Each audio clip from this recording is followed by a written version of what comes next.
Bismillahirrahmanirrahim. Assalamualaikum warahmatullahi wabarakatuh. Nah, nama saya Muhammad Zain Aiman bin Muhammad Idris.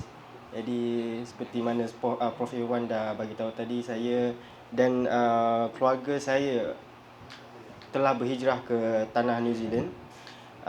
Mula-mulanya ayah saya pergi dulu sebagai seorang penyembelih, dan kemudian bawa semua keluarga, dan kami alhamdulillah dah dapat residen di sana. Jadi saya daripada 2019 sampailah sekarang kekal lagi sebagai seorang penyembelih di New Zealand. 5 tahun sembelih. Jadi Berapa ribu? Hah? Berapa ribu? Kalau sebab kita sembelih, kita ekspor daging merah ke banyak negara, ke Eropah, utara Amerika, dan Asia pun kita ekspor juga. Contohnya China, Jepun, Korea, Malaysia pun ada. Jadi satu hari, contoh macam dalam kilang kita orang ada 8 branch. Kita di New Zealand ada dua pulau, Pulau Utara, Pulau Selatan. Jadi saya di Pulau Selatan, 2 jam daripada Christchurch. Kalau siapa-siapa tahu yang masjid yang kena tembak isu hari tu kan, 52 orang yang mati ditembak dalam masjid tu hari Jumaat. Jadi 2 jam daripada situ saya bekerja, maksudnya Christchurch turun bawah 2 jam. Itulah saya tempat bekerja. Ayah saya dulu turun bawah lagi di Oamaru. Tapi selepas kejadian tembak-tembak tu, ayah saya diminta untuk jadi imam di Masjid Christchurch, An-Nur. Jadi saya kekal sebagai seorang penyembelih. Ayah saya daripada tukang sembelih jadi imam di Masjid An-Nur.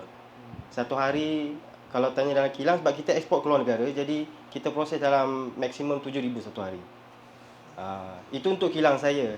Tapi kilang ada yang kilang buat dah 12,000 satu hari, ada yang 15,000, ada yang up to 20,000. Depends pada ke mana mereka supply.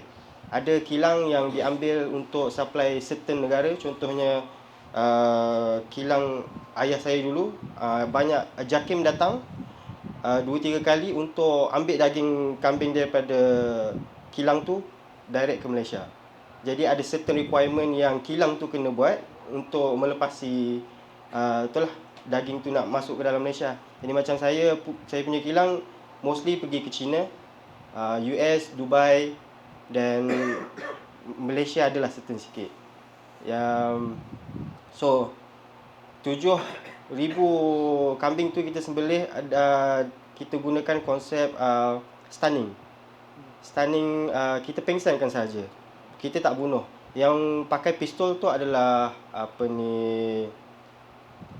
benda Allah tak ingat nama dia.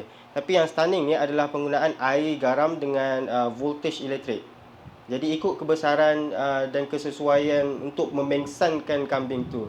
So dia ada 3 peringkat, maksudnya lamb bawah 2 tahun, atasnya adalah sheep untuk yang betina, baka betina lebih daripada 2 tahun, dan baka kepada bapa adalah ram. Kita panggil dia ram. Jadi lamb ni, yang makan lamb shank ni adalah 2 tahun ke bawah. Jadi kita stun dia, bagi pingsan dalam masa 30 saat. Dia jatuh daripada conveyor, kita cepat-cepat sembelih, bismillah, Allahu akbar, dan ada orang sambut daripada tepi untuk gantung dan meneruskan proses seterusnya. Jadi ini macam repetitive work. Kita tak buat daripada awal sampai habis. Kita just sembelih saja. So satu macam kilang saya ada 3 orang halal sembelih. Jadi rotate lah. 7,000 tu untuk 3 orang. So kita kerja 2 jam, 2 jam, 2 jam, 2 jam.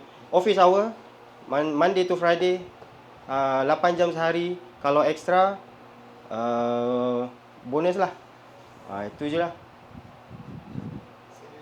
Ada salary.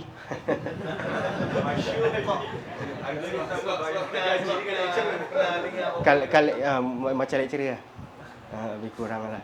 Dia walaupun gaji, dia kena ingat sebab kita hidup di luar negara. Jadi banyak benda yang kita kena. Kalau hidup macam single, insya-Allah boleh save. Tapi kalau berkeluarga, agak susah sikit lah nak save. Sebab nak bayar rumah, dia gaji by week. Okay, rumah by week, electric by month, air free bagi South Island. So North Island kena bayar bil air, bil api. Tapi North Island sebab air, kuantiti air banyak dan bersih, jadi setakat ni free. Setakat ni free. So nanti kalau ada apa-apa soalan boleh tanya je lah. Itu je lah. Terima kasih. Assalamualaikum.